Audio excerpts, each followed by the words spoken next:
Bonsoir à tous, à nos amis virtuels et réels, on va dire, hein, qui sont de toute façon toujours très agréables de les voir en personne ou sur un écran. On continue notre cycle qui s'appelle La psychanalyse est-elle toujours subversive? Et alors ce soir, nous allons écouter Eliana de Streis-Bettencourt.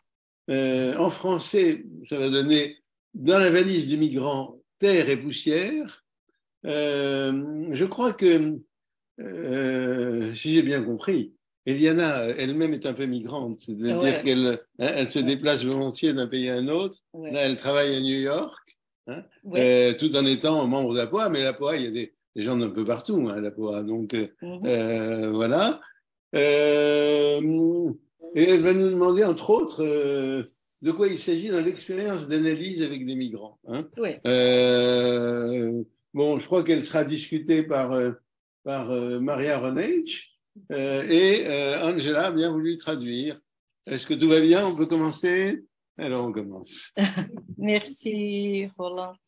Ah non, peut-être juste un mot. Il faut dire que je viens de découvrir ce livre que Eliana m'a gentiment donné, Psychanalyse a fora, parcours et clinique de psychanalystes brésiliens à l'étranger. Enfin, je traduis là. C'est toujours un peu la même chose, en fond. Comment on pratique la psychanalyse quand elle se disperse, par exemple, dans 7 pays différents. Et comment on peut avoir des échanges. Mais on parlera de tout ça, peut-être que. D'accord. Voilà. Oh.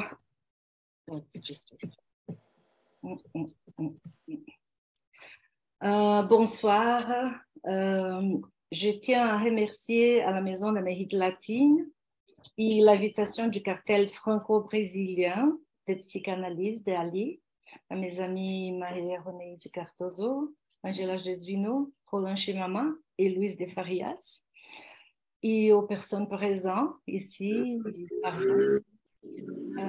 Moi, je parle en portugais pour respecter les oreilles françaises. E je remercie a Angela, que me vai traduzir. Eu penso e vivo o tema das migrações há muitos anos. Je pense et je vis le thème des migrations depuis déjà pas mal d'années. E com outra psicanalista de Nova York, Mariana Anconi, et avec une autre psychanalyste de New York, Maria Anconi, organizamos podcast onde entrevistamos 18 psicanalistas. Nous avons organisé un podcast où nous avons interviewé 18 analystes brasileiros clinicando fora do Brasil. Donc 18 analystes brésiliens qui reçoivent, qui travaillent dans d'autres pays. E depois pedimos a esses analistas que escrevessem um texto. Então, e da onde saiu esse livro? Et donc nous avons par la suite demandé à ces analystes d'écrire un texte, d'où ces livres dont Roland vous a parlé antes. Onde a colega Maria Roneide Cardoso escreve um texto. Ou Maria Roneide aussi a écrit un texte.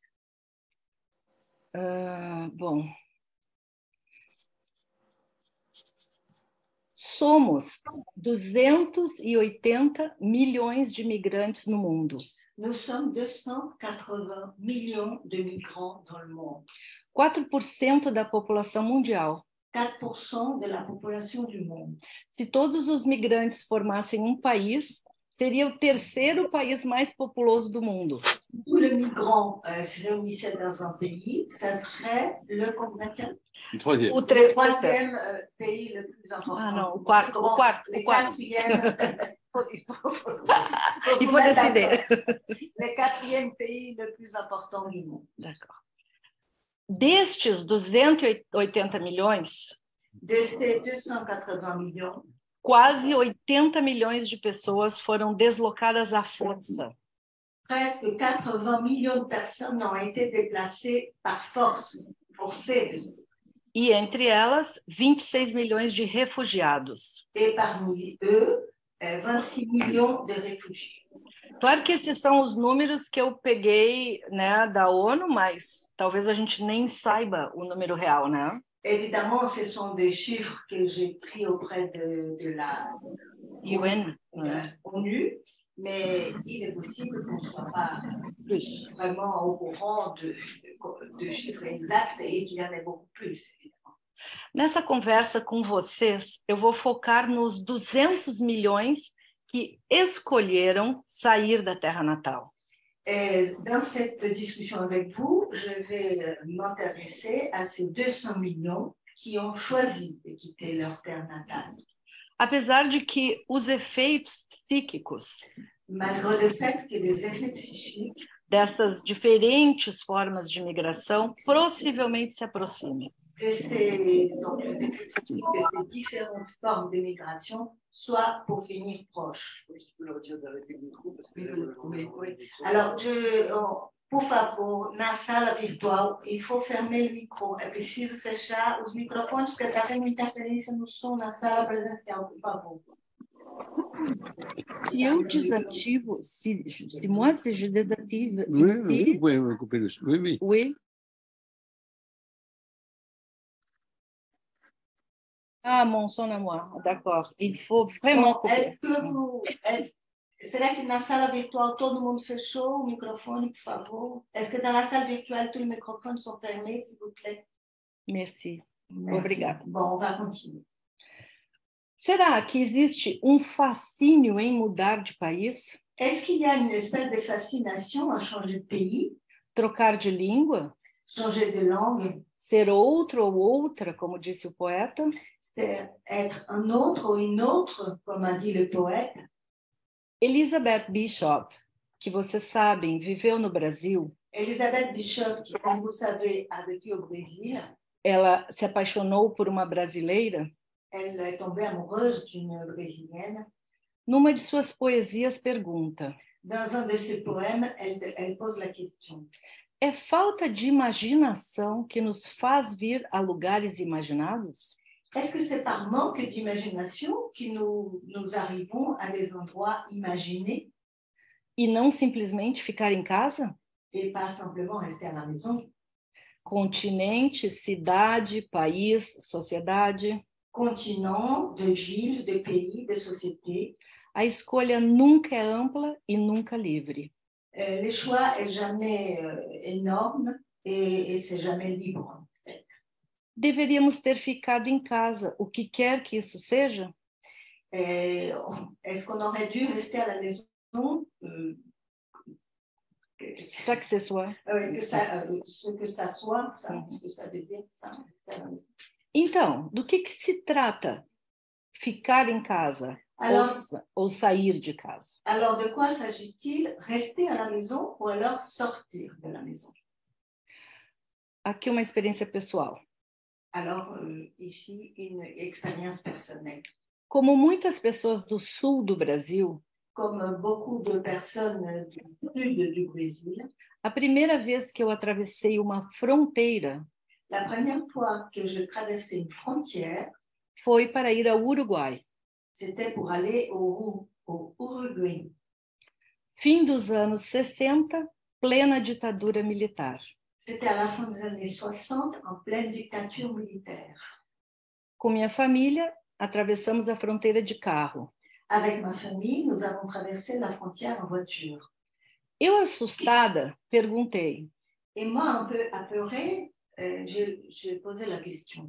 Por que esses tanques de guerra? Pourquoi tous ces tanks de guerre, tous ces chars de guerre?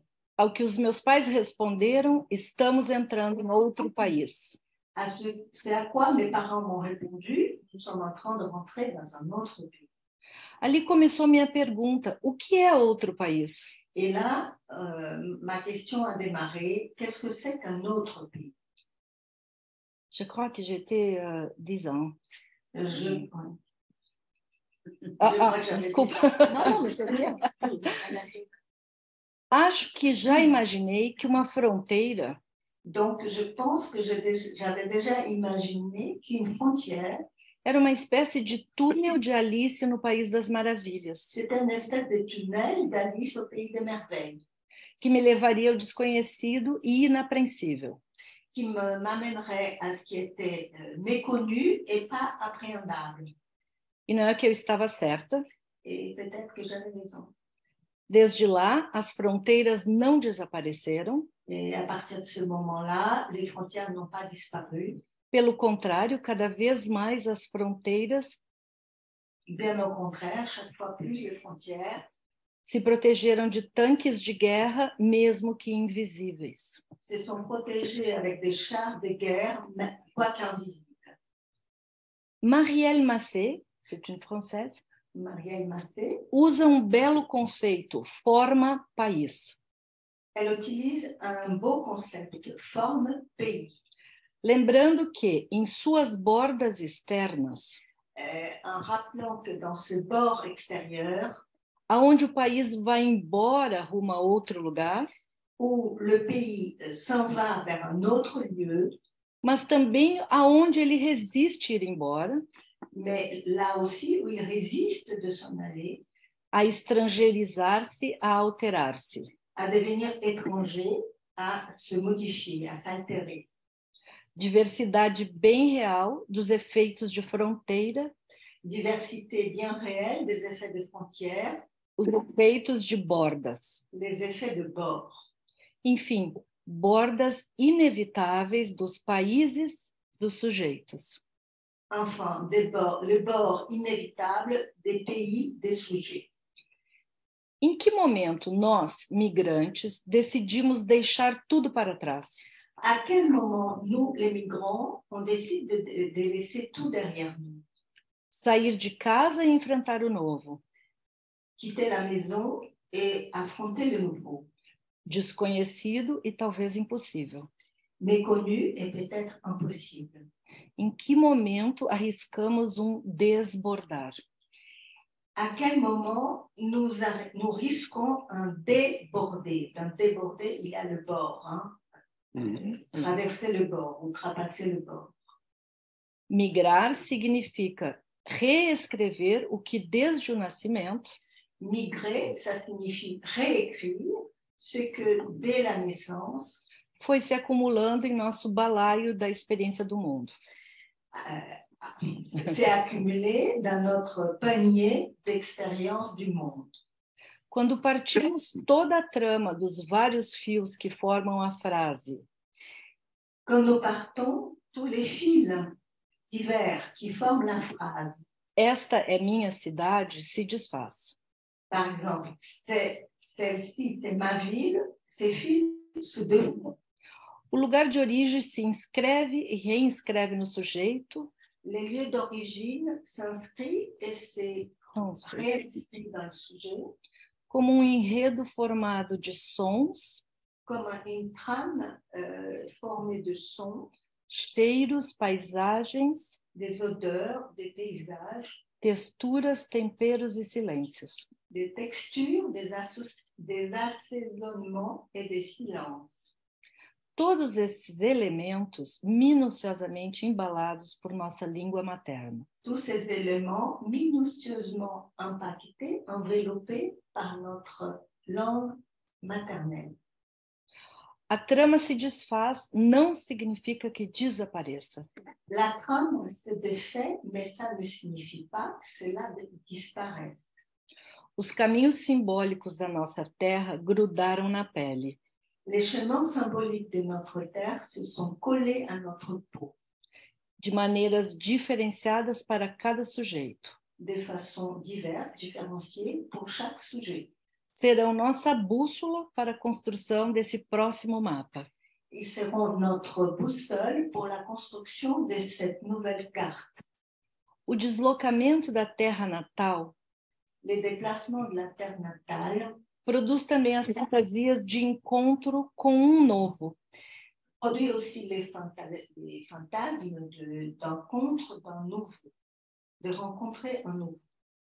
Que se assemelham de forma intrigante com as fantasias produzidas pelo retorno.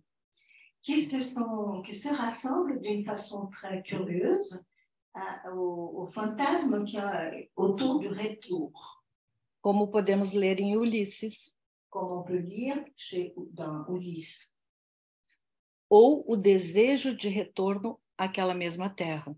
ou le désir de retour à la même terre. Inevitável que o imigrante sonhe com seu retorno. Il est inévitable que le migrant rêve de son retour. A chegada à sua terra natal. L'arrivée dans sa terre natale. Portanto, a terra não é mais sua. Et néanmoins, la terre n'est plus à lui. Na verdade, a terra nunca foi sua. À vrai dire, cette terre n'a jamais été à lui. Mas o deslocamento migratório produz esse estado onírico de pertença. Mais le déplacement migratoire produit cet état onirique d'appartenance. Que o sujeito obtinha, mas perdeu. Que le sujet avait, obtenait, mais qu'il a perdu. E como nos lembra muito bem Bárbara Cassan, Et comme Barbara Casson nous rappelle si bien, nostalgia é o que faz alguém querer ir para casa. Nostalgie, c'est ce qui fait que quelqu'un a envie de rentrer à la maison. Mesmo que signifique lá encontrar um tempo que passa. Même si là signifie rencontrer un temps qui passe. Morte. Mort. E pior, idade avançada. Et encore pire, un âge avancé. Em vez de imortalidade. À la place d'immortalité. Tal é o peso do desejo de retornar. Voilà le poids du désir de retour. Bárbara Cassan fala isso à luz do texto de Ulisses, que lhe é oferecida a imortalidade, mas ele quer voltar para casa, né? Et Barbara Cassan dit ça à la lumière du texte d'Ulysse, à qui on offre l'immortalité, mais il préfère quand même rentrer à la maison. No texto Romances Familiares de Freud, dans les textes, les romans familiaux de Freud, ele nos lembra de uma fantasia muitas vezes encontrada na clínica. Il nous rappelle un fantasme qui se trouve fréquemment dans la clinique. Eu não pertenço a essa família. Je n'appartiens pas à cette famille. Ele diz, sua sensação de que sua afeição não está sendo retribuída. La sensation que son affection n'est pas réciproque, n'est pas réciproque,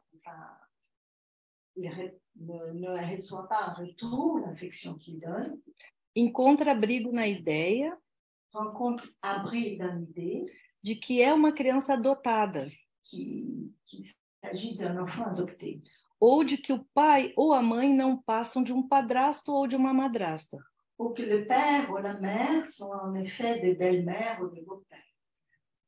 Atravessamos, segundo Freud, on traverse, selon Freud, os espaços psíquicos entre uma possível idealização dos pais, un espace psychique entre une possible idéalisation des parents e passando para uma decepção. En passant vers une déception. Chegando provavelmente à criação da fantasia de não pertencer. Ce qui débouche dans le fantasme de non-appartenance.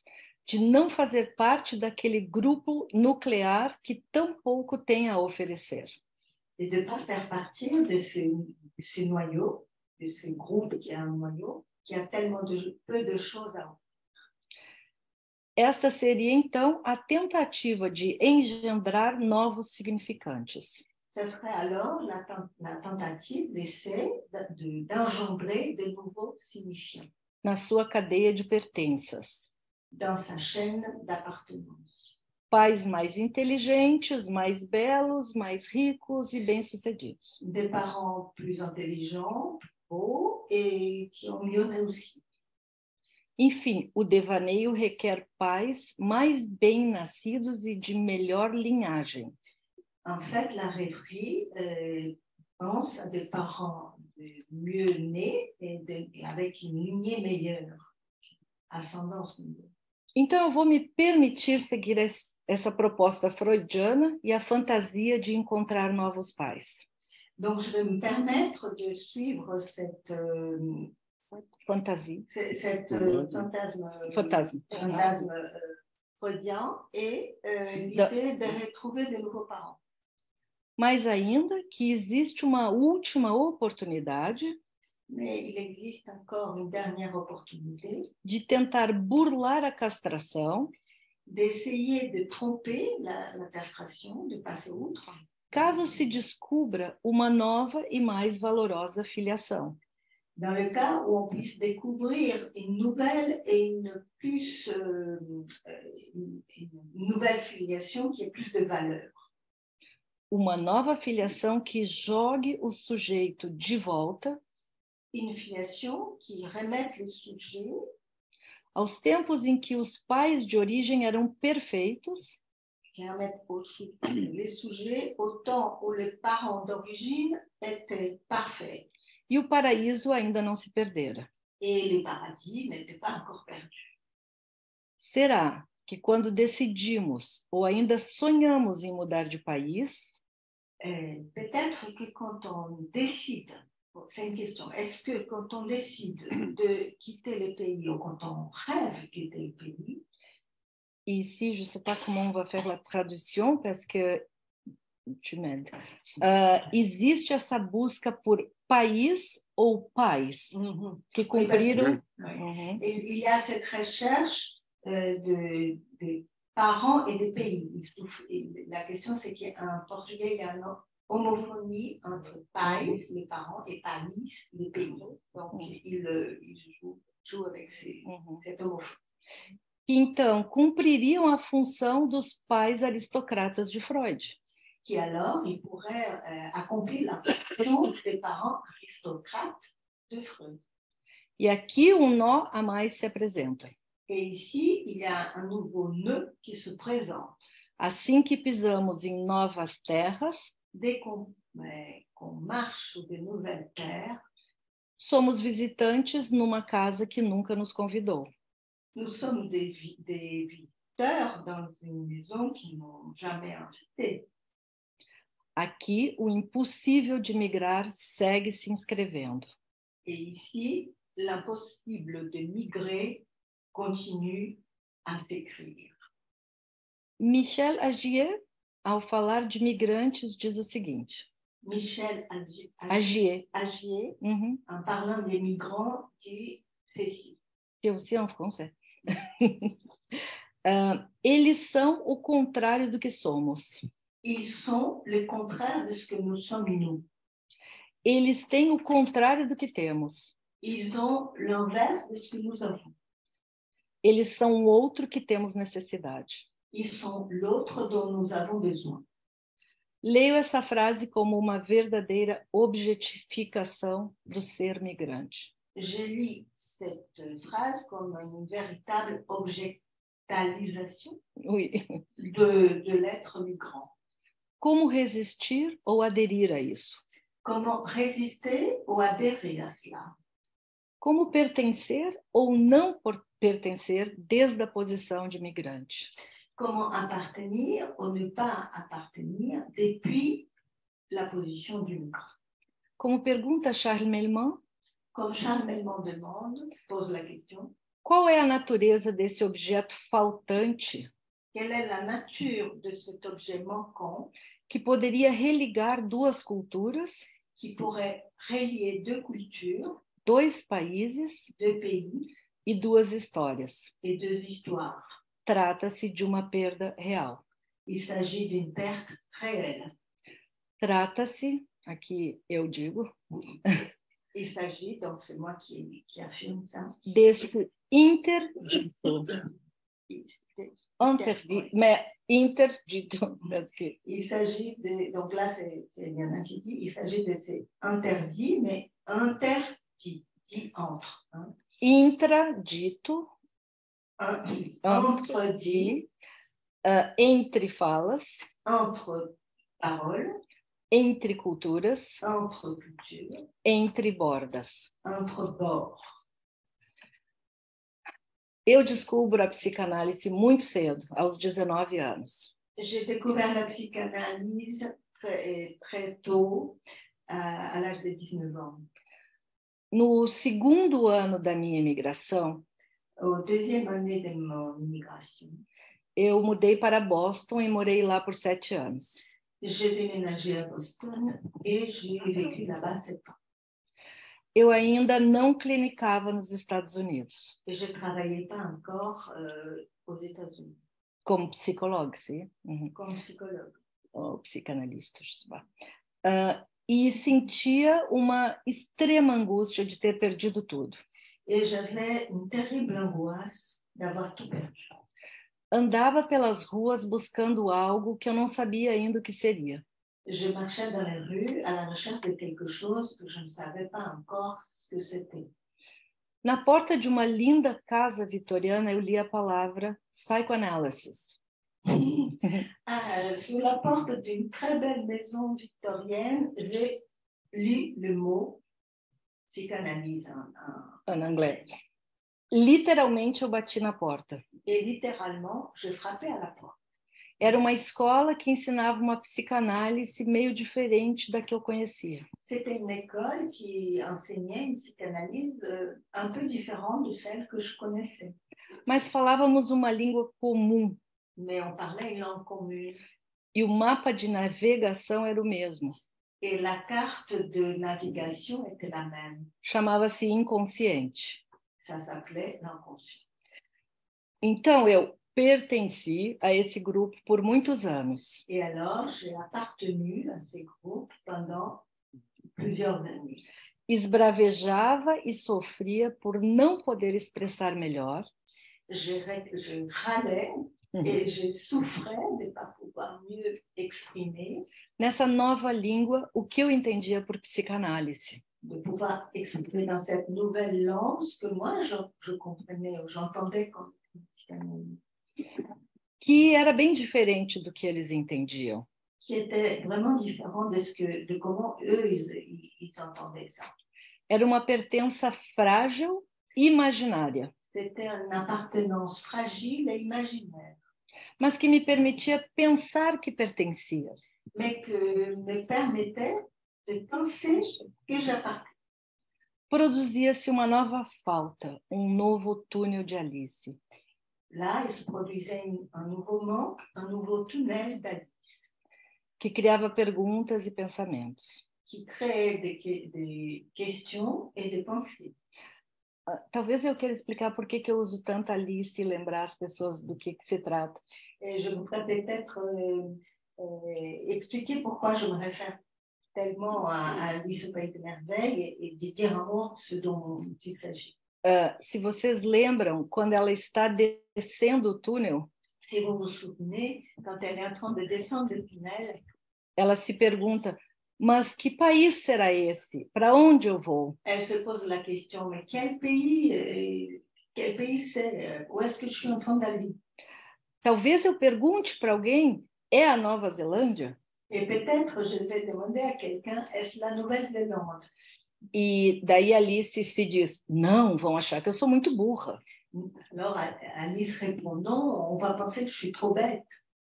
C'est pour ça que j'use la métaphore Alice e ce tunnel.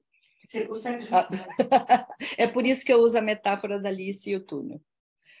Então, depois de 7 anos, eu volto para Nova York. Et après 7 ans, je reviens à New York. E de novo, andava e procurava. Et à nouveau, je marchais et je cherchais. Também um grupo psicanalítico me acolheu. Et là aussi, un groupe psychanalytique m'a accueilli. Falávamos a mesma língua, eles estudavam Lacan. On parlait la même langue, ils étudiaient Lacan. Me sentia mais em casa, mais à vontade. Je me sentais plus chez moi, plus à l'aise. No entanto, eu estava constantemente me traduzindo. Et néanmoins, j'étais en train de me traduire constamment. Até que resolvi fazer uma análise em inglês e a língua resolveu em mim se hospedar. Et jusqu'au moment où j'ai décidé de faire une analyse en anglais, et la langue a décidé de venir se hospedar. Habiter un mois. De alguma forma, nessas décadas de imigração, D'une certaine façon, dans ces décennies de migration, foi a psicanálise que me deu coragem de não pertencer. c'est la psychanalyse qui m'a donné le courage de ne pas appartenir. Foi também a psicanálise que me permitiu o imaginário de pertencer. C'est aussi la psychanalyse qui m'a permis l'imaginaire d'appartenir. Foi a língua que eu nunca perdi. C'était la langue que je n'ai jamais perdue. Foi a terra que sempre existiu. C'était la terre qui a toujours existé. E a água onde eu sempre naveguei. Et l'eau dans laquelle j'ai toujours baigné, navigué. Se aceitarmos a palavra de Freud, Si on accepte le mot de Freud, teremos pouca esperança de que alguém possa pertencer on a peu d'espoir que quelqu'un puisse appartenir sem acabar sendo tomado por armadilhas da própria dinâmica inconsciente. sans être pris dans les pièges du propre à l'inconscient. Ocorre que, por termos deixado nosso primeiro país, Et il arrive que pour avoir quitté notre premier pays, imaginamos que a dor da pertença acontece, pois eu não sou daqui. on imagine que la douleur de l'appartenance arrive parce qu'on n'est pas d'ici. Esquecemos ou não sabemos que nunca somos On a oublié, on n'a jamais su que nous ne sommes jamais ou pertencemos a lugar nenhum. ou nous appartenons à aucun lieu. De novo, cito Bárbara Cassan. Je cite encore Barbara Cassin. Une frontière, c'est une ligne de partage. Ok, mais et Você moi, lê? je traduis en quelle langue? Não, eu falo em português, você fala em francês. Uma fronteira é uma linha de divisão. Em particular, uma divisão de soberania, que para funcionar deve ser reconhecida de um lado e de outro. Une frontière, c'est une ligne de partage, en particulier un partage de souveraineté qui, pour fonctionner, doit être reconnu de part et d'autre. É possível que o migrante inicialmente atravesse a fronteira Il est possible que l'immigrant, d'abord, traverse la frontière e imagine que a soberania do outro lado o adotou, et imagine que la souveraineté de l'autre côté l'a adopté, como a família aristocrática. comme la famille aristocratique. Vejam bem que ninguém migra para países falicamente menos considerados por si.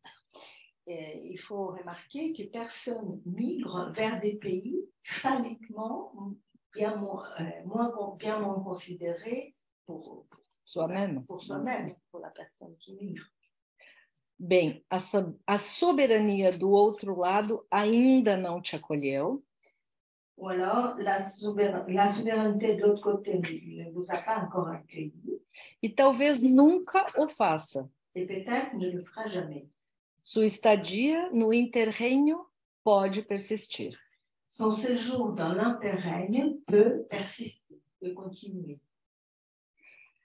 E sim, aqui temos algo que a escuta analítica poderá avançar. Et ici, nous avons quelque chose que l'écoute analytique peut avancer. E eu vou falar um pouco mais adiante disso. Et je parlerai un peu plus loin de ça. Outra história pessoal. Une autre histoire personnelle. Há 2 anos, minha avó espanhola faleceu aos 104 anos. Il y a 2 ans, ma grand-mère espagnole est décédée à l'âge de 104 ans.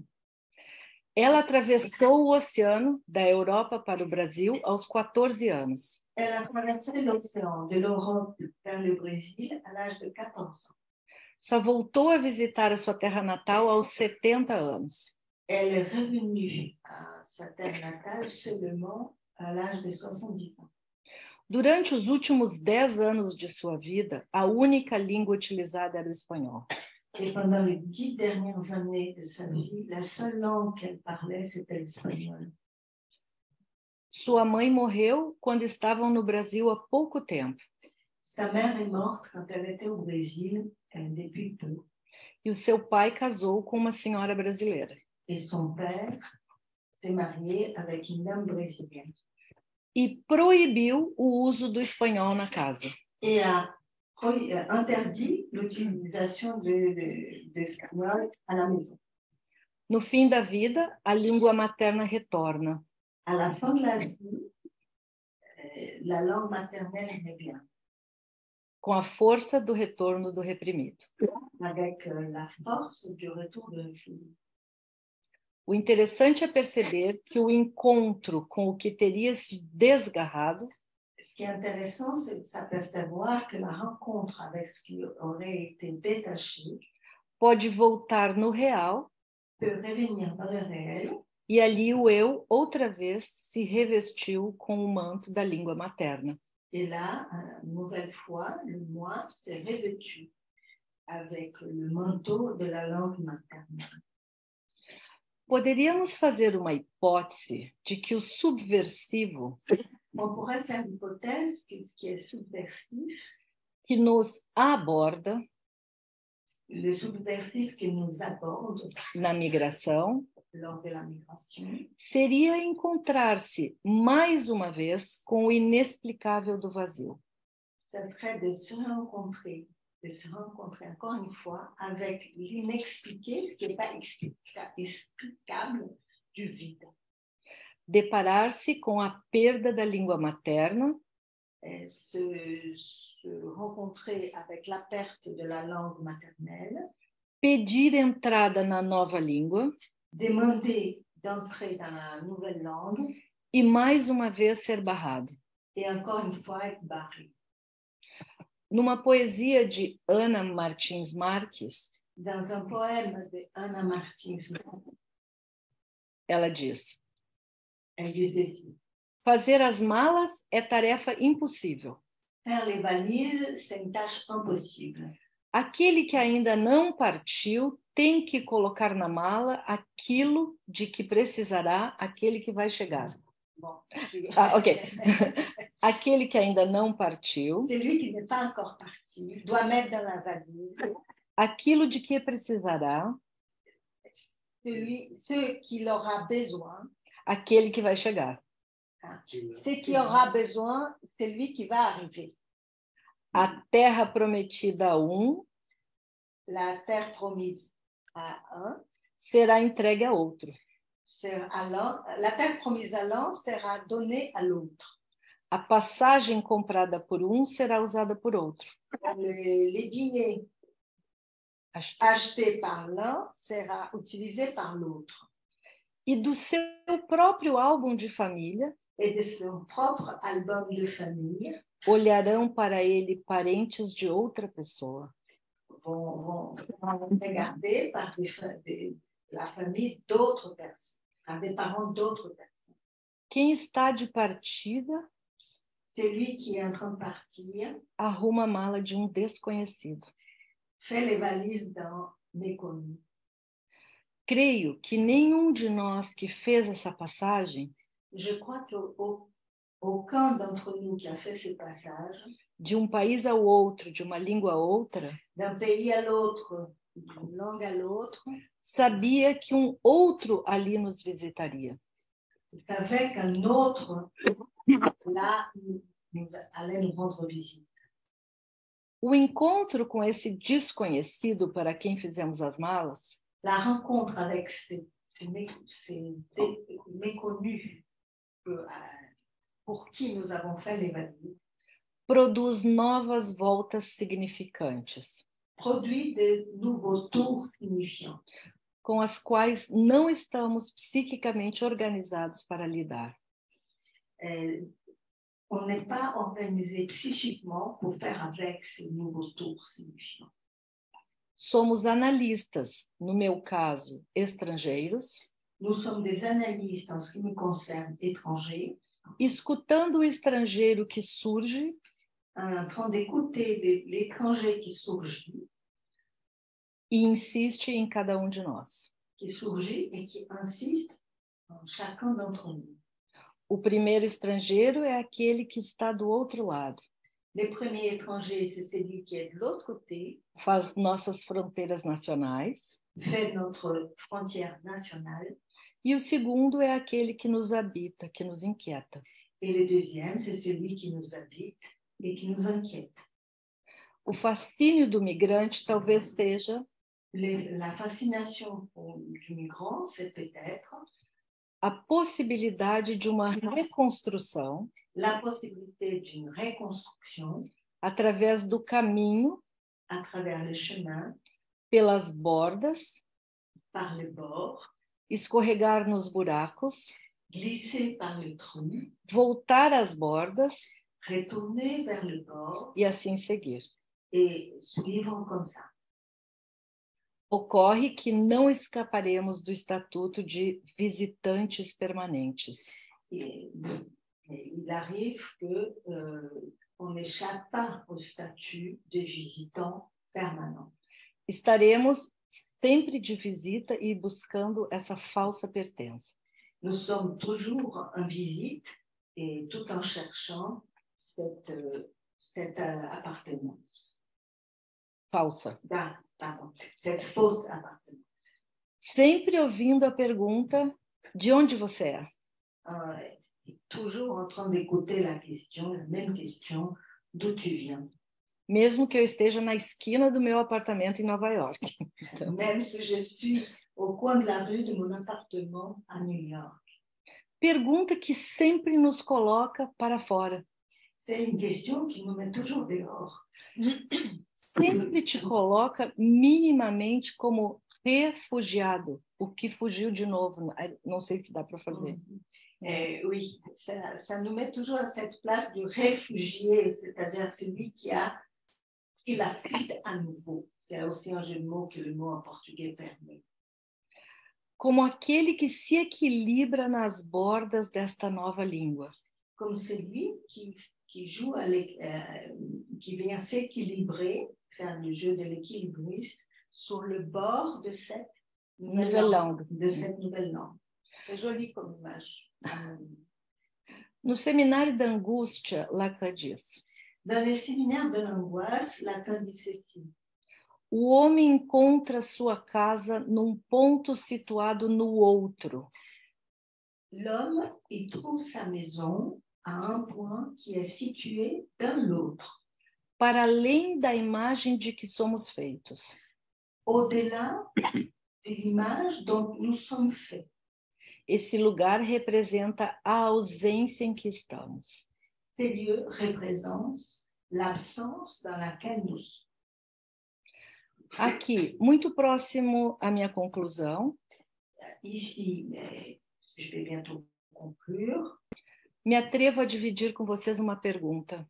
J'ose partager avec vous une question. Será que poderíamos pensar em migrar como o quarto dos impossíveis freudianos? Est-ce qu'on peut penser la migration, comme les quatrièmes impossibles freudiens? Será que a psicanálise segue sendo subversiva? Est-ce que la psychanalyse continue à être subversive? Quando escutamos os migrantes que se aventuram, quand on écoute les migrants qui s'aventurent, na reinvenção desse novo outro, dans la réinvention de ce nouvel autre. Talvez o que é subversivo, peut-être ce qui est subversif, seja não temer o real, soit ne pas avoir peur, ne pas craindre le réel, que nossos pacientes migrantes trazem na mala. Que nos patients migrants apportent dans leur valise.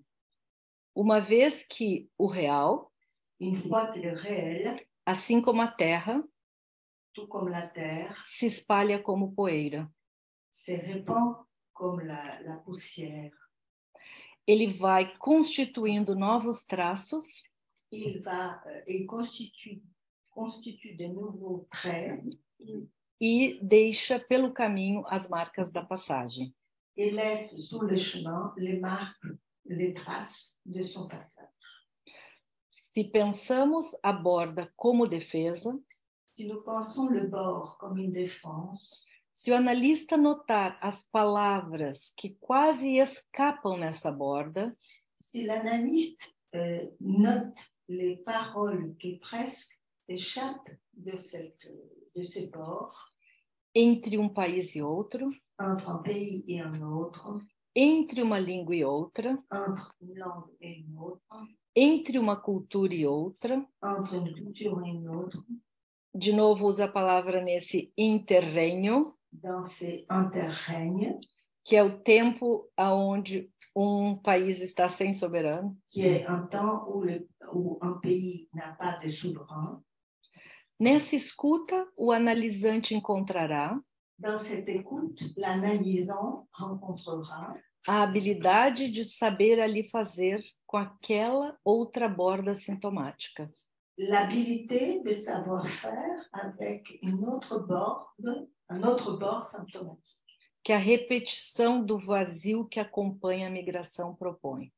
Que la répétition du vide qui accompagne la migration propose. Durante a pandemia, trabalhando com brasileiros em Nova York, Pendant la pandémie, en travaillant avec des Brésiliens à New York, as sessões apresentavam a pergunta: o que eu estou fazendo aqui? dans les séances, cette question apparaissait souvent. Qu'est-ce que je suis en train de faire? Várias vezes escutei. Plusieurs fois, j'ai écouté. Perco a vida no meu país, Je perds la vie dans mon pays. agora estou perdendo a morte também. Maintenant, je perds la mort aussi. Meus pais, meus irmãos, amigos, como faço para cuidar deles? Mes parents, mes amis, mes sœurs, mes frères et sœurs, comment est-ce que je dois faire pour m'occuper d'eux? Então, a morte sem intermitências abalou. Alors, la mort sans intermittence est venue secouer os lutos intermináveis feitos pelos migrantes. les deuils interminables faits par les migrants. Fez com que todos sonhássemos. Ça a fait qu'on a tous rêvé. Com a primeira frase do livro de Saramago. Avec la première phrase du livre de Saramago. As intermitências da morte. Les intermittences de la mort. No dia seguinte, ninguém morreu. Le jour d'après, personne est mort. Merci. Merci.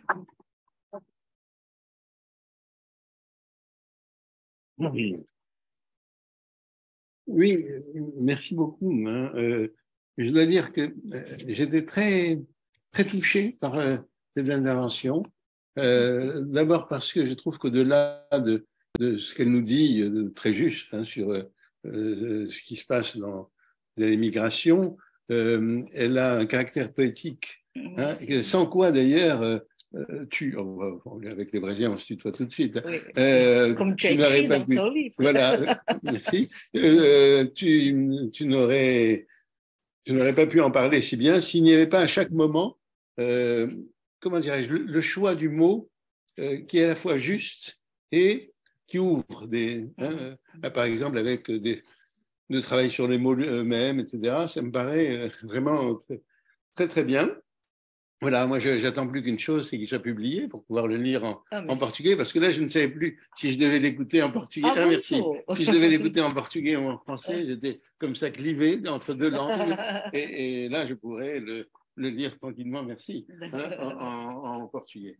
Que dire moi, il me semble que ce qu'on peut aussi dire, c'est que ton texte, disons, en tant qu'il décrit ton trajet, ta migration entre des pays, entre des langues, entre des écoles de psychanalystes, eh bien, il est par lui-même une subversion subjective. C'est-à-dire que la migration, c'est peut-être une façon qu'on pourrait avoir de comprendre ce qu'il y a de subversif et ce que la psychanalyse éventuellement pourrait conserver de subversif, si elle conserve ce rapport justement à l'autre, hein, au déplacement, éventuellement géographique, mais peut-être pas seulement, hein, qui est celui de la migration, hein, des migrations. Donc, encore une fois, il va falloir qu'on... Non, mais c'est bien, on va le lire, le relire, et il va avoir une place pour nous. Il y a quelque chose sur lequel je me suis demandé si j'étais d'accord avec toi. C'était quand tu as dit que peut-être migrer, c'était le quatrième impossible. C'est une question. C'est une question, mais voilà. Non, mais c'est une question intéressante. Ouais. Parce que, bon, il y a effectivement, lesquels c'est les premiers, c'est soigner, enseigner et gouverner. Et donc, il y aurait également migrer. Qui serait un impossible. Alors, moi, je veux bien qu'on le dise comme ça. Tu peux traduire? Ah. Bah, écoute, je veux tout ce que vous voulez. Alors, on s'était dit qu'on ne traduirait pas les discussions du français au portugais, mais c'est vrai que... Alors, je ne sais pas. Bon, je finis très vite, comme ça. Ensuite, par exemple, ce qui serait possible, c'est de résumer un peu. Non, je serais d'accord, enfin, si on se rappelle, à propos d'impossible, ça serait un des impossibles, que l'impossible, c'est le réel.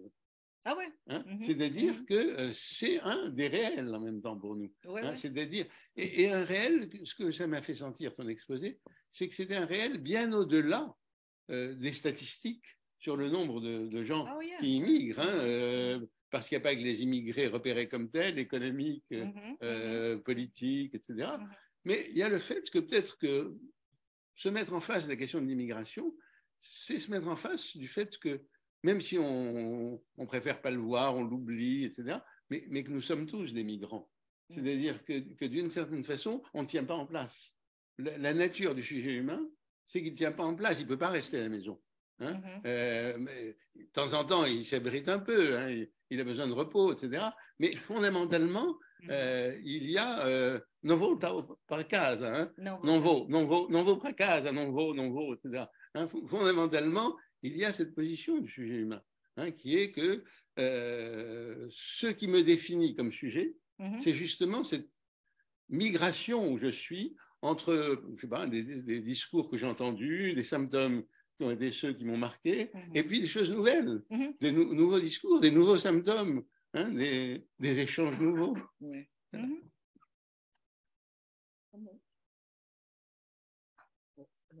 Alors, excuse-moi, hein, il faudrait qu'on se mette d'accord sur la hein, surtout. Alors, c'est bon. Elle veut commenter, je crois. Non, mais je suis la discutante en français. Non, mais je ne discutais pas. Je ne faisais que remercier ma voisine. Et je suis contente parce que bon, j'arrive pas avec eux. Je voulais commencer par là, c'est de parler de cet écrit, la façon comme Eliane a vraiment, avec des images, fait passer quelque chose de tout à fait difficile de théoriser et d'une façon poétique. Quer que eu te traduza? Je ne pense pas. Non, d'accord. Je ne sais pas si c'est nécessaire, sauf s'il y a des gens qui ne comprennent pas. Bon, si tu veux, tu... Non, mais dans la salle virtuelle, ensemble, ils comprennent.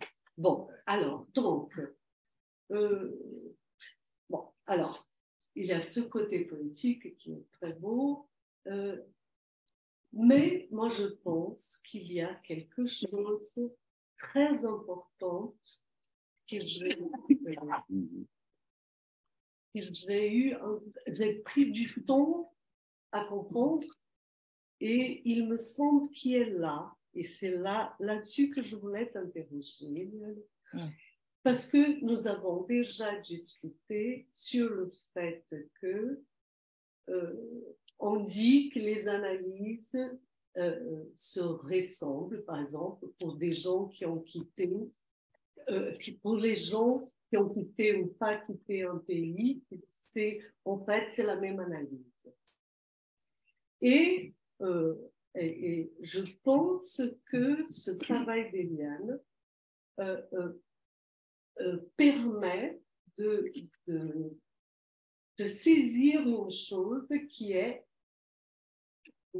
la différence d'une expérience de migration et une analyse faite avec des migrants qui ont fait le choix de quitter un pays, bien sûr, avec une expérience d'analyse où la personne, elle n'a pas migré. Alors, je voulais te soumettre, Eliane, une hypothèse pour voir ton avis. Parce que, bon, alors, bien sûr qu'il est question de l'expérience de l'altérité de l'autre. Hein. Et là, tu as bien, tout au long, tu as amené le fantasme, par exemple, de rencontre d'un nouveau ailleurs, d'un retour, c'est le premier fantasme.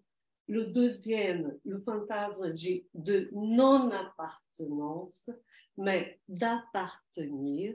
Comment faire pour appartenir à un collectif? Bon, tout cela, il me semble, c'est l'expérience de l'altérité de l'autre.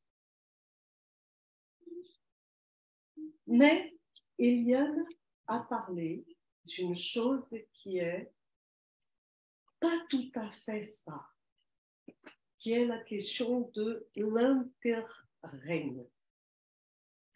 Et moi, je pense que c'est là-dessus qu'il y a une spécificité de cette expérience d'analyse de migrants. C'est-à-dire, ça serait plutôt l'expérience de la radicalité de l'autre. Alors, tout est là dans son travail. C'est-à-dire, qu'est-ce qui fait que, vous voyez, qu'est-ce qui fait que tout le temps,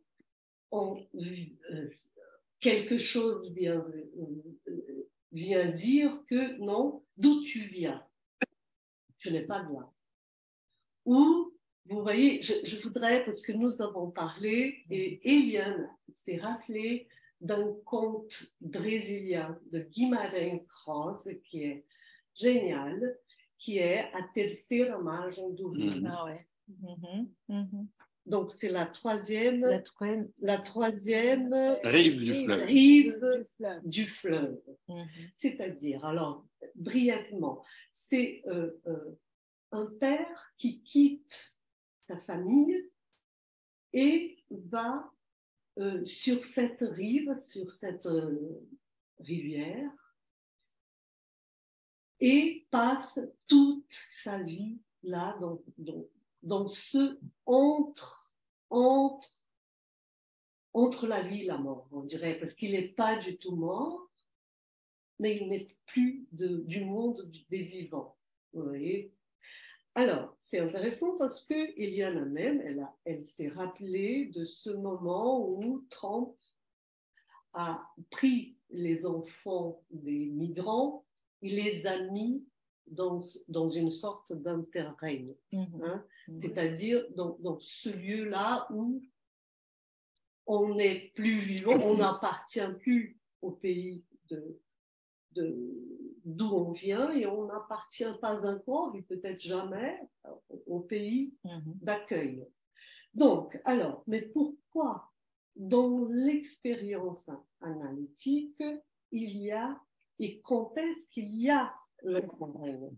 Il me semble que tout un premier temps, la question, elle va se poser vraiment sur cette rive-là, de appartenir et ne pas pouvoir appartenir.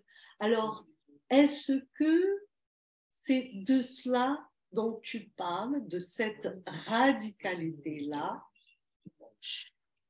de cette radicalité-là qui finalement ne peut pas se résoudre. Est-ce que c'est de cela dont il s'agit dans cette expérience où, vous voyez, je dirais qu'il y a un moment pour tout migrant qui, non, ce n'est pas l'altérité de l'autre, c'est la radicalité de ne plus appartenir. Donc, bien sûr, il y a d'autres expériences, peut-être la guerre, d'autres choses. Ce n'est pas que cette expérience, mais que cela soit vraiment quelque chose de très, très important et que tu reviens depuis l'argument sur cela. Donc, ma question, c'est ça. Est-ce que c'est de cela, de cet impossible-là, en sachant que toutes les analyses, pas toutes, mais qu'on sort un peu de la troisième rive du fleuve. Hein? On ne reste pas là entre la vie et la mort quand même, mais bon, voilà. Donc, c'est plutôt ma question que je voudrais te poser. Muito obrigada. Então, eu acho que eu vou juntar o que Chemamá disse e o que Maria Roneide Cardoso disse. Donc, je pense que je vais réunir ce qu'a dit Chemamá et ce qu'a dit Maria Roneide. E eu tenho uma proposta, eu sempre trabalho a partir de títulos. Et j'ai une proposition, je travaille toujours à partir des titres. E o meu próximo trabalho vai se chamar Não Somos Todos Migrantes. Et mon prochain travail va s'appeler Nous ne sommes pas tous migrants. E que talvez essa seja uma dificuldade, Chemamá, de escutar o analisante migrante. C'est peut-être ça une difficulté, Roland, Chemamá, d'écouter l'analysant migrant. Como fazendo parte do Todos Somos Migrantes. Comme faisant partie de Nous sommes tous migrants. Porque daí eu acho que a Roneide explicou muito bem. Et parce que je pense que de là, Roneide l'a expliqué très bien. Que existe entre. Qu'il existe un entre. By the way, como é que é? Agora eu vou falar inglês, só o que faltava. Por acaso, o nome do texto da Bárbara Cassan. Parce que, par hasard, le nom du texte de Bárbara Cassan é entre. C'est entre. E ela vai o tempo inteiro trabalhar esse entre fronteiras, entre línguas. Et elle va tout le temps travailler, c'est entre les frontières, entre les langues. E é possível que se nós, analistas, não escutarmos esse entre... Et il est possible que si nous, analystes, on n'écoute pas ces entre... que aparece, como você disse, Roland, como um real... qui apparaît, comme tu as dit, Roland, comme un réel... Nunca vamos conseguir ajudar essa pessoa... On ne va jamais réussir à l'aider, cette personne... a encarar a radicalidade, como chamou a Roneide, à faire face à la radicalité, comme a dit Roneide, desse impossível. De cet impossible. Merci, très bien réuni les deux. Des questions dans la salle, monsieur?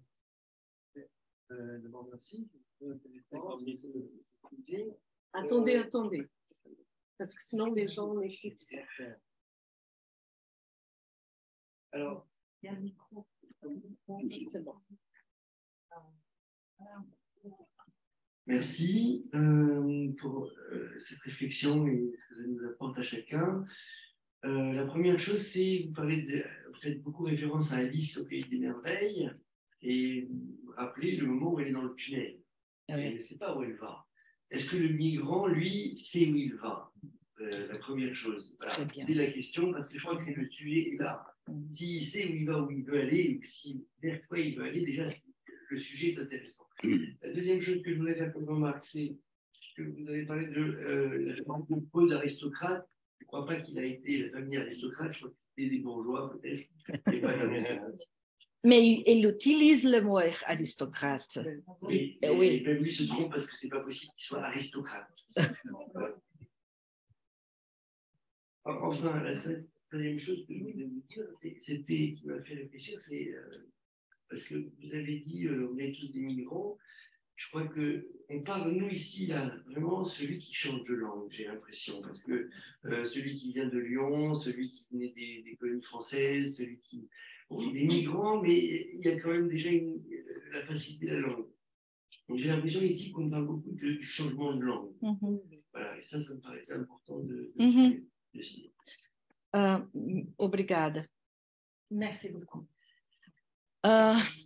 Estava aqui no Zoom Inês Catão, que é uma das autoras também no nosso livro. Et dans le Zoom, dans la salle Zoom, il y avait Inês Catão qui a participé à cet ouvrage. E ela escreve um texto sobre a mudança dela do Brasil para Portugal. Et elle a écrit un texte à propos de son déménagement du Brésil au Portugal. Que teoricamente é a mesma língua. Qui théoriquement est la même langue. E ela vai fundar o seu argumento no fato de que a língua que não é a mesma. Et elle va vraiment parler de cette langue qui n'est pas la même. Então, sim, você tem razão que eu me fundamento na mudança de língua. Bien sûr, vous avez raison, je fonde mes propos dans la question du changement de langue. Mas existe uma migração de culturas também. Mais il existe aussi une migration de culture. Eu sou do sul do Brasil. Moi, je viens du sud du Brésil. E eu fiz mestrado em São Paulo. Et j'ai fait une thèse de master à São Paulo, qui est le sud du Brésil. Pas Não, é o sudeste. E eu me sentia fora. Et moi, je me sentais en dehors de la culture. Quando também o Roland estava falando, eu pensei em situar algo. Et quand Roland a commencé à parler, je pensais aussi à dire quelque chose, à situer quelque chose. Que as ruas de Nova York nunca serão minhas. Les rues de New York ne seront jamais les miennes. E esse é um verdadeiro real. Et ça, c'est un vrai réel. As ruas de Porto Alegre são minhas. Les rues de Porto Alegre, la ville d'où elle vient, sont miennes, sont à moi. E a tua primeira colocação? Et votre première remarque? O migrante não sabe para onde vai. Les migrants, ils ne savent pas où ils vont. S'il savait, il ne peut pas. C'est pour ça que j'appelle ça un impossible.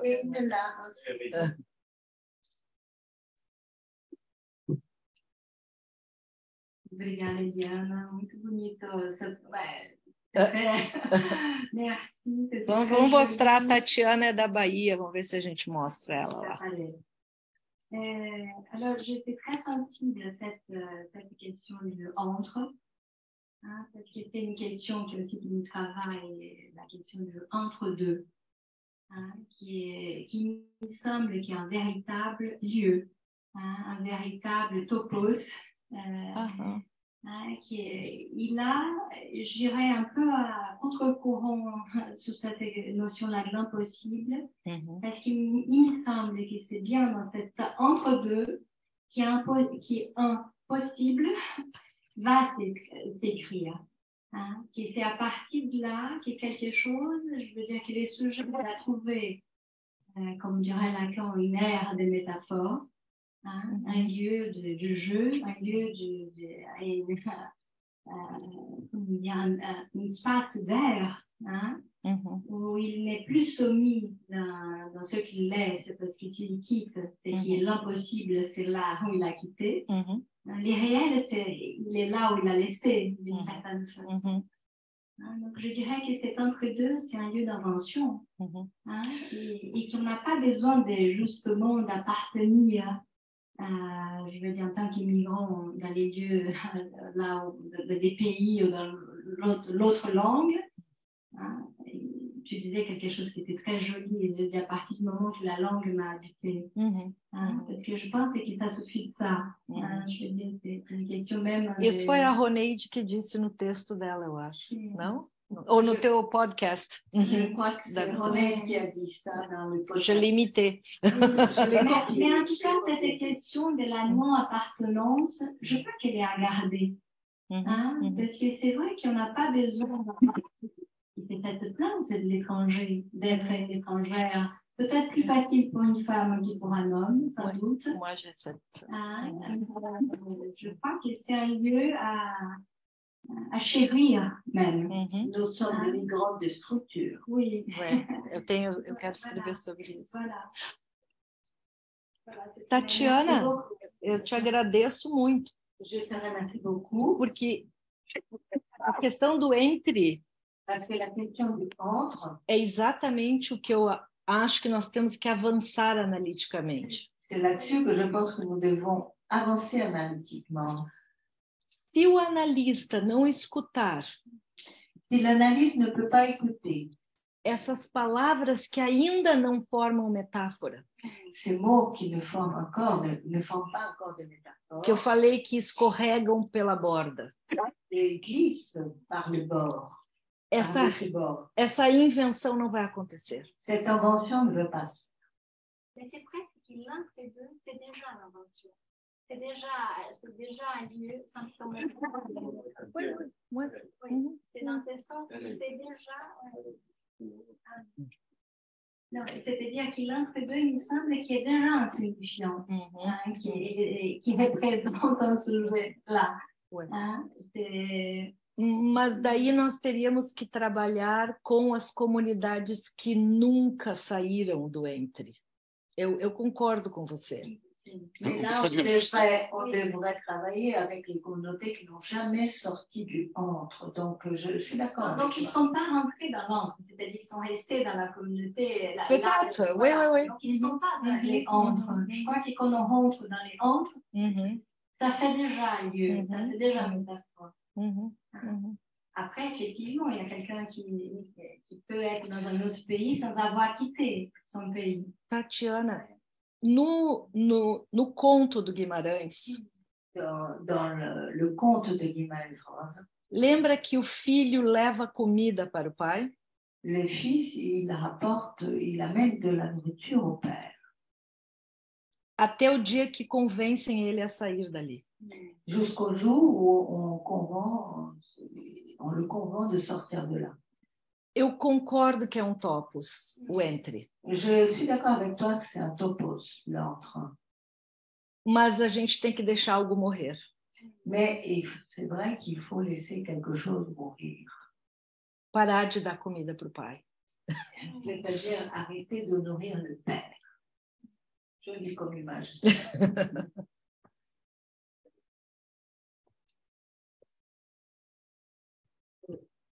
C'est ça qui est intéressant parce que dans ce qui est un peu la métaphore de la radicalité de l'autre, il y a peut-être, excusez-moi, il y a ce qui tu as bien passé d'une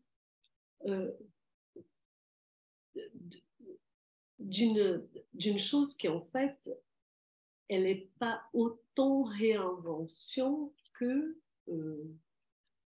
se déparer un peu avec l'inexistence même. Tu vois? C'est là que ça rejoint la question du réel, dans la radicalité. Donc, entre deux réinventions, je ne vois pas de choses... Non. Pouvoir se déparer avec ça, c'est peut-être confronter avec ça, c'est peut-être là qui est la radicalité de l'expérience. Oui, c'est bien. Bon, il y a deux questions, une question dans la salle présentielle et une question dans la salle virtuelle. Oui, bien sûr. Donc, d'abord, je vous remercie pour votre exposé intéressant. Moi, je suis pas psychanalyste, je suis tuteur d'anthropologue. J'ai étudié chez Marc-Bessoni, donc je connais très bien. Et moi-même, je suis aussi immigrante. Je suis polonaise, j'appartiens à la nation qui a quand même une longue tradition d'immigration. Oui. Donc, le sujet que vous avez évoqué, j'imagine, de votre clinique, des sujets qui apparaissent pendant votre séance avec vos patients, ça m'évoque, ça m'a dit quelque chose. Ça apparaît aussi, par exemple, chez les Polonais qui vivent ici à Paris. Oui. Mais moi, je voulais aborder une question langue maternelle et enracinement, si vous voulez, dans la culture. Et ce que j'observe, d'ailleurs, dans notre tradition, on a quand même deux écrivains polonais qui vivaient dans l'immigration, comme par exemple Gomowicz, qui a vécu 25 ans en Argentine. Il n'a jamais écrit un mot en espagnol. Il a écrit qu'en polonais, il est devenu comme un grand écrivain mondialement connu, reconnu, tout ça. À Paris, au 19e siècle, on avait ici des grands poètes romantiques qui écrivaient des chefs-d'œuvre de la littérature polonaise. Et comme ça, donc, qui finalement ont enraciné cette culture polonaise beaucoup plus que ça. Enraciné, Criar raízes. Enraciné, renforcé dans la culture, si vous voulez. Et quand j'observe aussi les Polonais qui vivent ici, pas seulement, mais je pense que la connaissance des langues maternelles ou la langue du pays est vraiment très important à partir d'enracinement et d'identification avec la culture, si vous voulez. Et à partir du moment où, par exemple, pour les enfants ou les gens de la communauté perdent leur langue, ils perdent aussi des liens avec la culture et l'intérêt même pour la garder, tout simplement. Bon, comme je dis, je ne suis pas psychanalyste, mais c'est plutôt une observation de type sociologique, anthropologique. Mais é uma observação muito importante. Mais c'est une observation, c'est une remarque très importante. Porque eu trabalhei 20 anos com crianças nos Estados Unidos. Parce que je travaillais 20 ans avec des enfants aux États-Unis. E você vê as produções sintomáticas com as línguas as línguas perdidas, né? Et nous voyons les créations de réactions symptomatiques à partir des langues perdues. De pais que proibiram a língua materna porque estavam nos Estados Unidos e tinha que falar inglês. Et des parents qui ont interdit la langue maternelle parce qu'ils étaient aux États-Unis, il fallait parler anglais. Donc, il y a certaines choses que je veux dire, mais il y a identités qui s'effondrent à partir des langues, si vous voulez. Et par exemple, un exemple extraordinaire, c'est Elias Canetti, qui est un juif né à Bulgarie, des juifs séfarades, comme ça. Et lui-même, il a choisi comme sa langue d'expression artistique une langue allemande, quoi. Il a écrit j'adore cet écrivain, mais vraiment identification à partir de la langue. C'est des structures qui se font. La salle virtuelle, je pense que c'est Maria Ida qui veut parler. Tu ouvres le micro, Maria Ida, s'il vous plaît. Mais on ne t'entend pas. Il faut ouvrir le micro. Tem que abrir o microfone, Maria Ida. A gente não está lhe ouvindo. Deu. Mas eu já abri, não estão me ouvindo? Deu? Agora sim. Anjo, você vai me traduzir? Ok. S'il te plaît. Eliana, parabéns pelo seu trabalho, primeiramente. Tout d'abord, muito bom. Félicitations pour ton travail, c'était très bien. Eu queria te perguntar, porque, por exemplo, eu nunca fui imigrante e nunca tive pacientes imigrantes. Je voulais te poser une question parce que moi, je n'ai jamais été migrante. Objetivamente, né? Objetivamente. Et j'ai jamais été não estou falando de todo mundo é imigrante no simbolismo disso, mas objetivamente eu nunca fui. Você acha que o fato de você ser imigrante te deu uma clínica de imigrante também? Est-ce que tu penses que le fait que tu es migrante toi-même, ça t'a donné une clinique de migrants? Claro, óbvio. Porque isso te alimentou as suas reflexões, né? Sim. O pedido sempre vem, voltando à questão... Como é seu nome? Como vous appelez? Magda. A questão da Magda sobre a língua como identificação. Pour revenir à la question de Magda sur la langue en tant qu'identification. O pedido de análise sempre vem, eu quero falar na língua que me cantaram quando eu era bebê. La demande d'analyse vient toujours de cette façon. Je veux parler dans la langue avec laquelle on m'a bercé quand j'étais petite. Só que tem uma outra experiência que algum dia eu poderia escrever sobre. Mais il y a une autre expérience sur laquelle je pourrais un jour écrire sur elle. Que alguns americanos querem se analisar com o estrangeiro.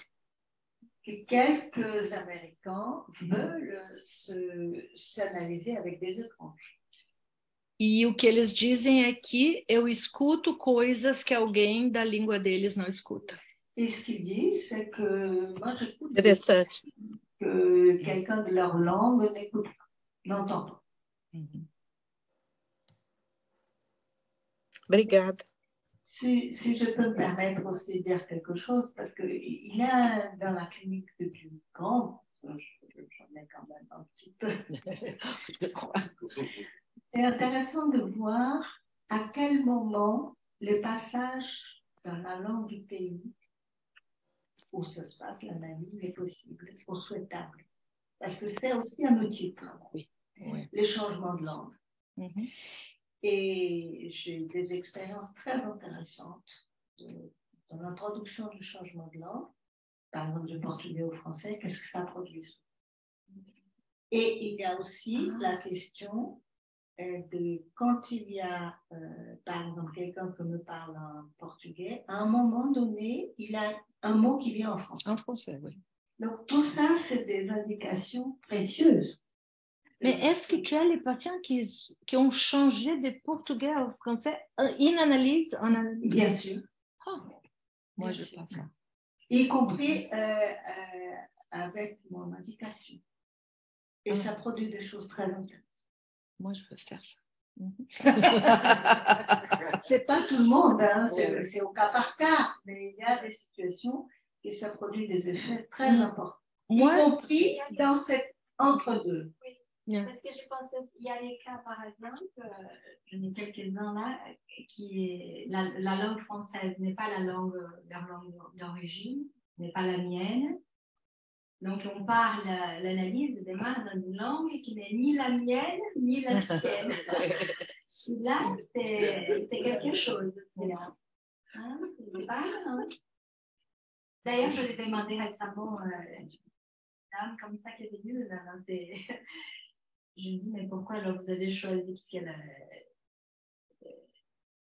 en Irlande, parler à quelqu'un qui n'était pas du tout... Elle a dit, parce que c'est ta réponse, c'était ça, parce que j'imagine que vous avez l'expérience de quelqu'un qui a migré. Oui. Moi, j'ai eu une expérience intéressante. Vou falar em português. Rapaz que chega no meu consultório falando inglês. J'ai eu une expérience intéressante d'un jeune homme qui arrive à mon cabinet en parlant anglais. E eu não conseguia escutar nenhum pedido, nenhuma dor. Et je n'arrivais pas à entendre aucune demande, aucune souffrance, aucune douleur. E era rapaz francês. Et c'était un rapaz. Un jeune homme français. E a momento eu lhe pedi, por favor, me fale em francês. Et à un moment donné, je lui ai demandé, s'il vous plaît, parlez-moi en français. E aí eu escutei uma depressão profunda. Et là, j'ai pu entendre une dépression profonde. Et comme quoi, peut-être que la langue, c'est justement de parler une autre langue qui vient de faire l'économie de cette dépression profonde aussi. Parce que les choix de langue, c'est incroyable. Dans quelle langue on choisit de faire une analyse? Je voudrais redire quelque chose en revenant Parce que là, on est en train de parler un petit peu comme si on était dans un entre-soi. C'est-à-dire, nous sommes parmi des gens, comment dirais-je, internationaux, hein, qui parlons plusieurs langues, qui voyageons, hein, qui écoutons des patients venant de pays différents. Voilà. Hein, bon. Et on peut avoir l'impression que ce dont on parle ne concerne pas tout le monde, hein, parce que les patients standards vivant dans la ville de Valence, je ne sais pas pourquoi en France, hein, et s'adressant à un analyste là-bas, ne vont pas rencontrer ce genre de choses. Je ne crois pas du tout. Et ça me fait revenir sur le fait que quand on parle de migration, on parle de migration d'une langue à une autre, et que par exemple, il n'y a pas de migration entre Lyon et Paris. Moi, il me semble que, écoutez, je vais être un peu pédant, je vais vous citer Héraclite. On ne se baigne jamais deux fois dans le même fleuve. Hein, ça veut dire qu'aussi, on ne se baigne jamais deux fois dans la même langue ou dans le même bain culturel, puisqu'on disait que c'est des différences simplement culturelles. Mais si on prend les choses comme ça, on n'est jamais sûr que le signifiant qui va être employé, on y soit tout de suite de plein pied, et heureusement qu'il y a quelque chose qu'on n'entend pas tout de suite et qui va s'entendre dans une inflexion de discours comme étant autre, étant un peu bougé par rapport à ce que le patient pensait exprimer. Parce que la langue qu'on parle, elle est sans arrêt en train de se transformer. Hein, et pas seulement parce qu'on est des gens très cultivés, très internationaux, etc. Hein, voilà. D'accord. Je voulais vous remercier de cette présentation et de cette ouverture à laquelle vous nous donnez cette possibilité-là.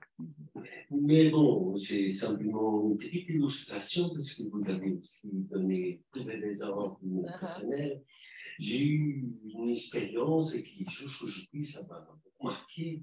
C'est à un moment donné, j'ai eu l'occasion d'être invité à la secrétaire de saúde do Rio de Janeiro et pour intervenir dans un colloque qu'ils étaient en train.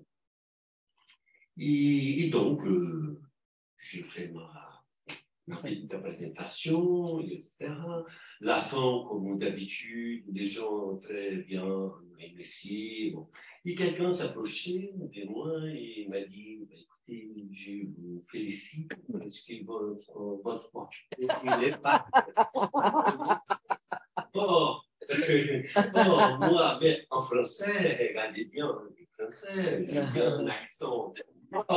Et en portugais, sans me rendre compte, une personne qui ne connaissait pas et qui, en bref, j'étais dans un autre milieu, un milieu psychanalytique, de mon entourage habituel, et qui, cette observation, mais c'était au contraire, dit quelque chose d'extrêmement fort qui marquait, justement, quand vous avez dit que les rues de New York, ce n'était pas la vôtre, mais des Porto Alegre.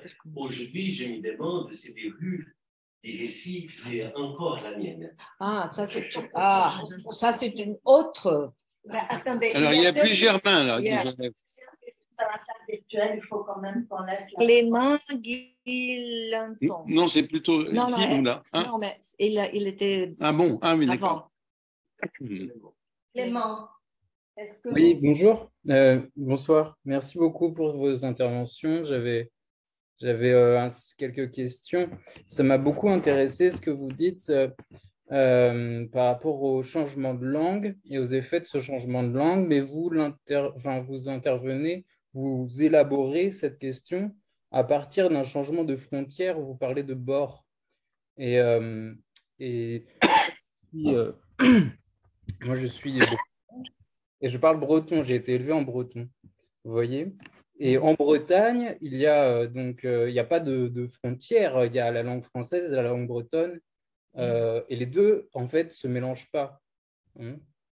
Donc, en fait, il y a deux, comment dire, quand vous dites, par exemple, comment relier deux pays, deux histoires, il s'agit d'une perte réelle.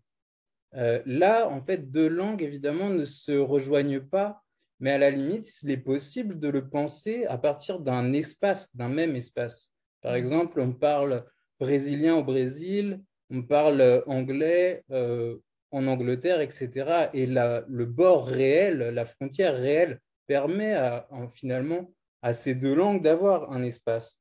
Et le problème, c'est comment penser l'espace et le bord, justement, quand c'est au sein d'un même espace que ces deux langues se mélangent. Et à ce moment-là, quel est ce statut alors de migrant et quel est, finalement, vous disiez, il s'agit d'une perte réelle, c'est interdit entre deux cultures, entre deux langues, entre des frontières. Il y a une radicalité là qui est une radicalité du sujet de l'ordre d'un impossible. Vous parlez d'une perte réelle, mais je me demandais de quel réel il s'agit, parce que, comme dit Lacan, le réel, c'est quand ça cogne. Et à quoi on se cogne là, quand il s'agit de deux langues auxquelles, finalement, on ne peut pas... Enfin, il n'y a justement pas de passage possible. Quando se cogne, quando bate. Quando bate. D'accord. Je ne sais pas si je suis très clair, en tout cas. Oui. Je remercie aussi Tatiana Pitavi, je crois, qui disait qui parlait d'impossible, impossible. À partir de ce réel, évidemment, il y a aussi une invention qui est possible. Ça, c'est vraiment aussi très intéressant. Il y a en effet une perte réelle. Je voulais savoir d'une part donc quel est ce statut du réel dont vous parlez, puisque c'est une forme de réel symbolique assez bizarre. Et puis d'autre part, on se coltine entre guillemets cette question avec des psychanalystes membres de la Libretagne. Donc voilà, c'est aussi pour ça que ça m'a beaucoup intéressé votre intervention. Não sei se eu entendi bem. Je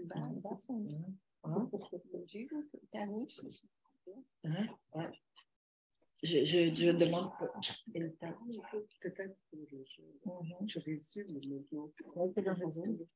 maintenant. Então, eu não estou segura que eu entendi a sua pergunta. Você está perguntando de que perda real se trata, é isso? Je ne suis pas sûre d'avoir bien compris votre question. Votre question porte sur de quelle perte réelle il s'agit. C'est ça? Oui. Est-ce bien ça? Oui, c'est ça. Est-ce qu'il donne l'exemple du breton e du français parlé dans le même espace? Ah, isso eu entendi, mas... Por isso que a pergunta me parece estranha, porque você mesmo está me dando a resposta. C'est pour ça que la question me paraît bizarre, parce que vous-même, vous me donnez la réponse. Il y a quelqu'un qui... Je crois que j'ai une réponse, et c'était l'idée de ma conclusion, c'était que dès qu'on parle, on a parlé beaucoup de l'entre-deux. L'entre-deux, c'est entre un bord et un autre bord. Dans ce voyage-là, c'est la migration. Et c'est en ce sens-là qu'il y a une perte de quelque chose. Même s'il n'y a pas de frontière, c'est l'entre-deux, on est obligé de quitter quelque chose pour aller vers l'autre rive. Et c'est en ce sens-là que je comprends à vous, c'est qu'on est tous des migrants, mais là, ça ne s'appelle pas migrants, ça s'appelle cheminement ou autre chose. Mas ça, c'est un problème qu'on s'appelle tout migrant. Porque, como é o nome, Clément, ele mesmo disse que ele é da Bretanha et qui a une autre langue, il dit ça. Et lui-même, il dit que... C'est un problème de dire que nous sommes tous migrants, parce que lui-même, il dit qu'il est en Bretagne et qu'il y a deux langues. Então, se você quiser, eu vou usar a questão da língua como uma metáfora de algo. Si vous voulez bien, je vais utiliser la langue comme la métaphore de quelque chose. Da qual nós... Ao nos separarmos, de laquelle, à partir du moment où on s'en sépare de cette chose, que seja uma língua, que seja uma cultura, que ça soit une langue, que ça soit une culture, que seja a terra, que ça soit la terre, é uma morte. Se trata de um real. C'est une mort, il s'agit d'un réel. Pourquoi ce ne serait pas... Et pourquoi ce ne serait pas quelque chose de positif? De façon positive, je pense que là, vous avez... Parce que sinon, c'est bien ça. Je ne suis pas psychanalyste, j'estime avec l'expérience que j'ai eue de diverses professions, mais diverses études, que c'est un plus, qu'il n'y a pas une perte. Je vis avec quelqu'un qui est en France depuis plus de 50 ans, qui est anglo-saxon. Je vous garantis que cette personne qui vit dans un milieu international, c'est-à-dire un milieu de diplomate, je l'ai accompagné, en 47 ans, je l'accompagne d'ailleurs. Moi-même, j'ai eu l'occasion de travailler à l'extérieur, c'est toujours un plus, ça n'a jamais été un moins. Je dirais que non, un moins, effectivement, d'être dans une branche, dans une, comme on dit, comme en Inde, une classe sociale, où ce soit, où on vous fasse ressentir la différence d'une façon qui est injuste d'ailleurs, parce qu'on se sent supérieur. On appartient à une classe soi-disant supérieure. Pour moi, il n'y a pas de classe supérieure. Il y a ce que une société a décrété depuis peut-être des millénaires, mais en soi, le fait d'être un migrant, le fait d'être un voyageur sur cette terre, parce que moi c'est un voyage, ne peut pas être négatif, c'est plus que positif. Et on voit ça avec les enfants, parce que moi je viens de mon médical, je suis architecte, mais c'est toujours l'homme, c'est toujours la même structure mentale, c'est toujours la même architecture, que l'on soit, que l'on protège avec un toit, qu'il soit un toit privé ou un toit commun avec les bâtiments qui reçoivent du public. Je vous assure que c'est un plus. Et cette souffrance, elle ne vient pas du fait qu'on a quitté, parce qu'on ne quitte jamais son origine. On ne quitte jamais ses origines. Elles sont en vous, comme vous dites, on vous a bercé dans telle langue. Ça vous appartient, la voix de votre mère, ou la voix de votre nourrice, elle va rester jusqu'à la fin de votre vie, peut-être jusqu'à au dernier moment. Le regard d'un mourant, des fois, et le regard presque d'un petit enfant vers sa mère.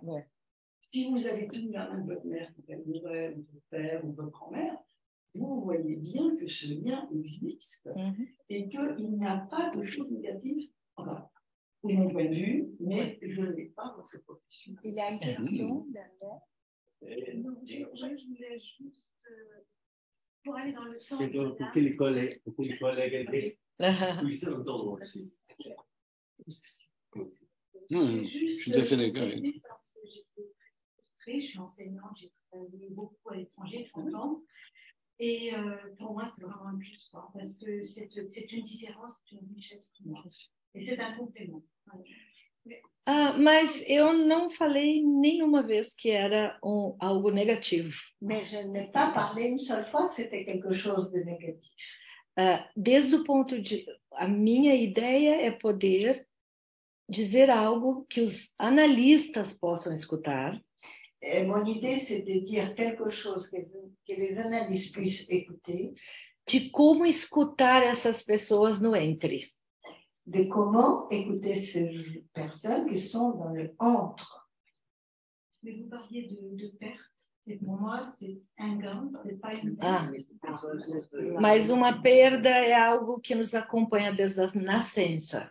Mais la perte, c'est quelque chose qui nous accompagne depuis la naissance. Oui. Agora vocês explicam. Non, mais c'est... Parce que vous êtes parti professionnellement, vous n'avez jamais coupé le lien avec la France. C'est la même chose pour vous, madame, et pour votre compagnon qui est diplomate. Donc, il est parfaitement enraciné dans la culture. Vous imaginez la situation de 1,5 million d'Ukrainiens en Pologne, actuellement en Europe, tous ces gens-là qui ont été chassés de leur pays. Voilà, ça, c'est une autre situation. Vous étiez dans une situation confortable, vous n'avez jamais repris rien, ni avec l'éducation française, ni avec le pays, ni rien du tout.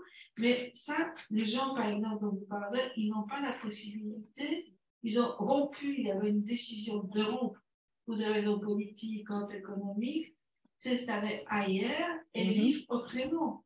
Et c'était un choc, voilà, qu'il fallait assumer. Ele pode falar do conceito de perda para a psicanálise. Voilà, je voulais justement parler de ça. De perda pour la psychanalyse, il va... Non, mais voilà, non, c'est vraiment un point très intéressant et qui montre que les psychanalystes ont du travail à faire sur la façon dont ils parlent, parce que nous faisons comme si, à la suite de Lacan, certaines choses étaient parfaitement audibles pour tous. C'est vrai que pour nous, la perte, c'est reconnaître que nous ne pouvons pas tout avoir, la limitation de jouissance, tout ce qu'on veut, le renoncement, la castration, c'est des choses qui nous aident à aller en avant, parce que c'est à partir de la perte que nous désirons. Tout ça, c'est très présent dans le discours de la psychanalyse. La perte est positive, mais c'est plus possible. Mais c'est plus possible. On ne peut plus parler comme ça. Arrêtez, chers collègues. Arrêtez, chers amis. Personne ne vous écoutera plus dans 3 ans. Je ne dis pas dans 10 ans. Dans 3 ans, personne ne va plus vous entendre. Non, mais je m'excuse. Je pense qu'il faut absolument soit, j'essaie de dire les choses autrement, soit traduire un peu. Vous vous rendez compte? Quel effet vous faites aux collègues qui pensent que c'est épouvantable d'être séparé de son origine, de sa langue de départ, etc., que c'est une perte, c'est terrible. Alors que c'est vrai, tu n'as pas arrêté de dire qu'on gagnait beaucoup. C'est vrai, mais simplement en employant un certain lexique, on ne peut plus se faire entendre. Hein? Voilà. Excusez-moi, nous avons une personne de la salle déjà au moment où c'est Sophia. Et nous avons, avant de passer à Blanca, on va pas... Deixa a Blanca falar. Donc, Blanca. Você vai ajudar na perda? Blanca, c'est le problème. Elle est partie, Blanca. Je suis là. Bonsoir.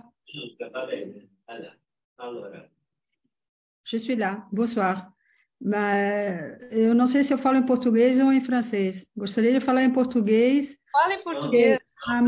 Amei o que você disse. Tem muito a ver, logicamente, com a minha história. Nascida no Peru, crescida no Brasil et bon. Blanca, si tu parles en portugais... Bon, alors je parle en français, oui. Ça va être un travail à moi. OK. Et donc, ce que je vais te dire, Eliane, j'ai beaucoup aimé ton exposé. Et la chose qui m'est restée dans la tête, c'est la chose que tu as dit. As ruas de Porto Alegre serão sempre minhas. Les rues de Porto Alegre, ça sera toujours à moi. C'est justement ce que Roland Chemama vient de dire dans la question de la perte, parce que et la question de passer l'analyse dans une langue, disons, une langue, la mienne, ce n'était pas la langue maternelle, c'était le portugais. J'ai commencé mon analyse en portugais, mais après, j'ai passé en français et c'est vrai qu'on ne dit pas la même chose. On ne dit pas du tout la même chose. Et je suis bien d'accord parce que je travaille avec la population d'immigration péruvienne ici à Rome. Et donc, c'est vrai qu'il faut un espace de comment est-ce qu'on peut dire, des cures de ces gens qui n'arrivent pas, ils ne sont pas dans son pays d'origine, mais ils ne sont pas aussi encore dans le pays d'arrivage, disons. Donc, c'est vrai. C'est très intéressant ce que tu dis parce que c'est les entre. Il y a des gens que je suis, que ça passe des années, mais moi-même, je suis passée des années dans la langue portugaise parce que c'était la langue que j'ai évité. J'ai évité l'inévitable, ce que je ne voulais pas justement m'écogner, disons, avec la castration, bien sûr, de la langue maternelle. Mais maternelle et portugais, c'était la deuxième, mais quand même.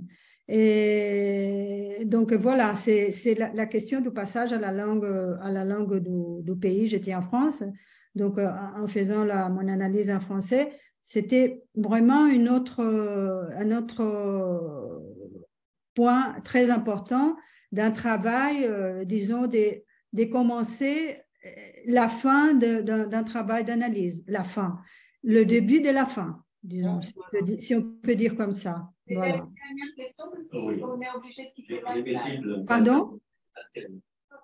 Pardon? C'était juste un petit mot par rapport à cette question de qu'est-ce qu'on perd dans cet entre-deux. Et alors, j'ai une référence topologique. Ce qu'on perd, c'est la frontière. C'est-à-dire qu'on reste à les bords. C'est-à-dire qu'on va naviguer dans les bords de cet entre-deux. Je ne comprends rien. Non, je n'entends pas.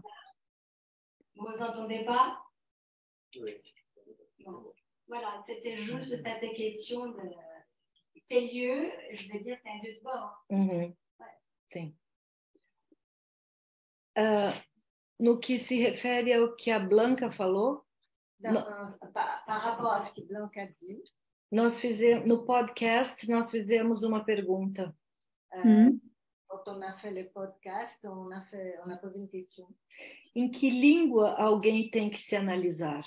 Quelle langue quelqu'un doit se analiser? Na língua materna ou na língua da rua? Dans la langue maternelle ou dans la langue du pays d'accueil? É uma pergunta aberta. Ah oui, ah oui. Oui. Oui. Je pense que nous sommes obligés de... Vous voulez qu'on annonce la suite? Oui, on est obligé de rester là parce que nous avons un horaire pour quitter la salle. Je suis désolée. Merci à vous, merci pour le commentaire. Merci à vous. Merci beaucoup. Oui, merci. Je trouvais ça très intéressant. Et alors, on va avoir une prochaine séance le 1er... non, attendez. Le 1er février. Le 1er février, c'est ça? C'est Jean-Pierre Lebrun qui va parler sur le sujet « À quelle gauche la psychanalyse est-elle structurellement liée ?» Et je me permettrai d'annoncer aussi ma communication, surtout qu'elle est un peu décalée. C'est un 22 mars. C'est quoi? Ce ne sera même pas ici. Oui, c'est ça. C'est ici.